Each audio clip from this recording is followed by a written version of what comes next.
they told you a story about who you are and where you come from. Colonizers, slavers, oppressors, and you were supposed to feel ashamed, not for anything you did, but for who you are. So let's not argue with the story. Let's test it. Britain wrote everything down. Let's open the books and see for ourselves. Start with the obvious question. While all of this was supposedly being done in their name, who actually were your ancestors? Here's who they were. In the year Britain banned the slave trade, fewer than 1 man in 10 could vote, and no woman could. Your ancestors could hang for stealing a sheep. For petty theft, they could be shipped across the world, and 160,000 of them were. Their children were down the mines at 8 years old, and in the mills before dawn.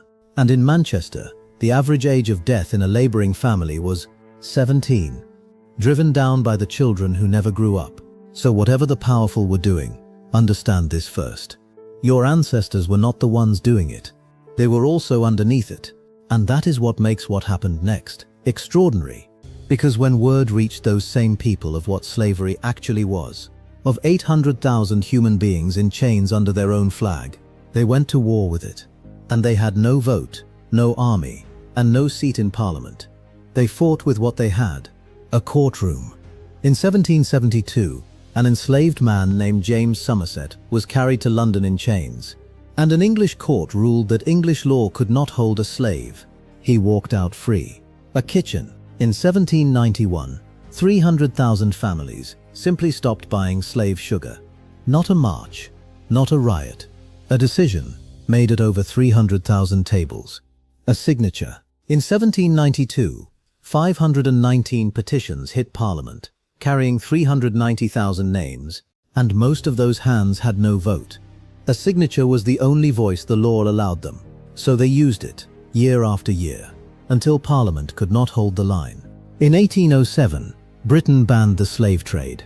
The people had moved the government's hand, and when the slave owners demanded a price for the 800,000 they still held, it was those same people who paid it. £20 million, around 40% of the government's entire annual budget, a debt the Treasury says was not cleared until 2015. So if your family paid British taxes before 2015, your family helped buy the world its freedom. And here is the part to hold on to.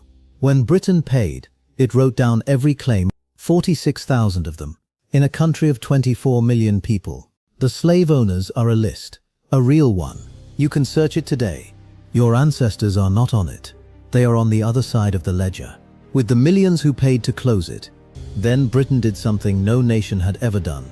It went after slavery everywhere. From 1808, the Royal Navy kept a squadron off West Africa with one order: stop the slave trade.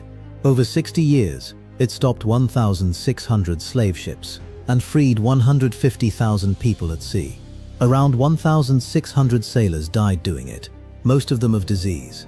Dockers' sons, weavers' sons, sewn into sailcloth and buried 4,000 miles from home. The owners got a ledger. The sailors got the sea. They did not stop at Africa. For centuries, Barbary corsairs had taken Europeans from their own villages and sold them in North Africa. In 1816, the Royal Navy sailed to Algiers and ended it. When Brazil kept the trade running, the Navy burned the slave ships where they lay. When a king in Lagos kept selling people, Britain removed him. When American cotton picked by slaves reached Lancashire, the mill workers chose to starve rather than spin it. And in 1896 came the last act, a war in Zanzibar that lasted 38 minutes. The next year, slavery was abolished by decree. Today, almost every nation on earth outlaws slavery. Where it survives, it hides. That fight is not over. But the world that fights it had to be built.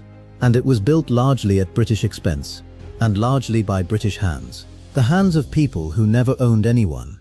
So why have you never heard this? Because within living memory, the story was rewritten. The trade stayed in the textbooks, and it should be there, but the war against it was cut. You were taught the crime, and never the cure, the shame, and never the price your family paid to put it right. But the record does not care what the story says. The record says the world that outlawed slavery was forced into being by ordinary British people. School teachers, weavers, miners, and sailors in their sailcloth. 4,000 miles from home, the powerful exploited the world. They exploited their own people first, and it was those people who ended slavery. You were taught the shame, never the pride. They wrote your ancestors out of the story. We teach what they want you to forget, story by story, name by name. Find out more at proudofus.co.uk/support. Be part of us. Be proud of us.